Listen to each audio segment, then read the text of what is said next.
आपने तो पहले ही बता दिया था कि 5 साल नहीं चलेगी, लगातार वो संकेत भी दे रहे थे, फिर भी आपका जो केंद्रित नेतृत्व था वो कुछ कर ही नहीं रहा था। किसी को दोष देने का इसमें कारण नहीं है। देखिए 3 कारण है मुख्य रूप से। ये जो पूरा जो घटनाक्रम है, ये 3 धाराओं का मिलन है, संगम है।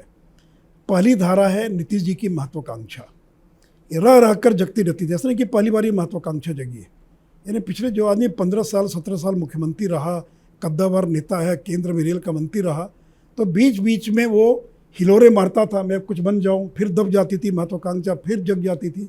तो पहली धारा है महत्वाकांक्षा। दूसरा है जलन। ललन सिंह मंत्री नहीं बने, इसमें बीजेपी का कोई दोष नहीं है। नीतीश जी ने आरसीपी सिंह का नाम दिया, उनको मंत्री बना दिया। ललन सिंह उसी दिन खूंटा गाड़ कर उन्हें तय कर लिया कि इस सरकार को मैं गिरा दूंगा, चलने नहीं दूंगा। तो ललन सिंह जो है, ये सबसे बड़े अगर कोई विलेन इसके अंदर है तो ये वो ललन सिंह है। और नीतीश जी उनके दबाव में रहते, मैंने शुरू से मैं देख रहा हूँ कि वो उनके दबाव में रहते, जो भी कारण मुझे पता नहीं है। और तीसरी धारा है व्याकुलता। आरजेडी को लग रहा था कि 114-15 तक पहुँच गए, 7-8 का अंतर था, हमारी तो सरकार बन रही थी, लेकिन नीतीश जी ने सरकार नहीं बनने दिया। जो तरह तरह के आरोप प्रत्यारोप होते रहे, तो उनको लगता था किसी तरह से सत्ता में आ जाए। लालू जी को लगता था कि मेरे रहते रहते बेटा एक बार पावर में आ जाए, सत्ता में आ जाए।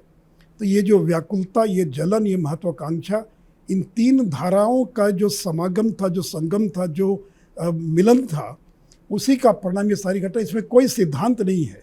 जब लालू के साथ गए तो कहा कि मैं किसी भी हालत में आरएसएस से, बीजेपी से हाथ नहीं मिलाऊंगा, मर जाऊंगा, मिट्टी में मिल जाऊंगा। और 2 साल के बाद तोड़ दिया। और फिर जब हम लोग के साथ आए तो कहे कि लालू के साथ कभी हाथ नहीं मिलाएंगे, फिर तोड़ दिया। अरे भाई, इन्होंने एक बार 3 बार जनादेश का अपमान किया है। पीपल्स मैंडेट, ये नहीं कि चुनाव के बाद बन गए और तोड़ दिया। 3 बार जिसको मैंडेट मिला, उस मैंडेट के साथ उन्होंने बिट्रेल किया। मैं आपसे ये पूछ रहा हूँ कि आप ये जो महत्वाकांक्षा और ललन सिंह की बात कर रहे हैं, आप मुद्दे देखिए। धारा 370 की बात हुई, 1 नेशन 1 इलेक्शन की बात हुई, अग्निपथ वाली बात हुई, हिंदुत्व का आपका पूरा एजेंडा रहा। जिस तरह से आपके एक विधायक हैं हरिभूषण ठाकुर, उन्होंने कहा कि मुसलमानों को वोटिंग राइट नहीं होने चाहिए, दूसरे दर्जे के वो अगर नागरिक रहेंगे तभी इस देश में रह सकते हैं, उसमें उनको मुश्किल हुई। लगातार ऐसे मुद्दे थे बीजेपी की तरफ से भी जो उनको असहज बनाते थे। जब आप उप मुख्यमंत्री थे तब भी थे, पर कहीं ना कहीं कुछ एक टेक भी था, उनको संभाले भी आप रखते थे। इस बार वो मुद्दे भी रहे, मुखरता से उठाए गए। आप देख लीजिए, स्पीकर से उनकी बातचीत में देख रहा था वीडियो, वो गुस्से में कांप रहे हैं हाउस में। ऐसा लग रहा है कि कोई विपक्षी पार्टी का स्पीकर हो और वो सीएम से लगातार सवाल पूछ रहा है। ये भी तो एक, इन बातों को आप गौण समझ रहे हैं क्या? मैं गौण नहीं। देखिए, ऐसा है कि गठबंधन में कुछ ना कुछ मुद्दे, और ये कोई पार्टी के अधिकृत मुद्दे नहीं उठाए।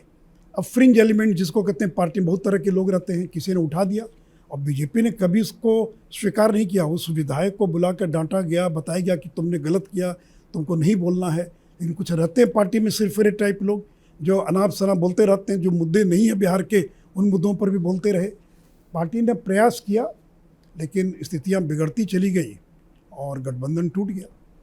जैसे ही घड़ी का काटा दोपहर 2:30 पे आए, बबीता जी का दिल सास बहू साजिश के लिए मचल जाए। और ये है इनकी बहू, पूरे दिन ऑफिस की टेंशन हो जाए गॉन जब ये करें अपना फेवरेट शो फ्री टाइम पे ऑन। इनकी तरह आप भी देखिए अपना फेवरेट शो अपने टाइम पर और डाउनलोड कीजिए एबीपी लाइव ऐप अपने स्मार्ट टीवी पर।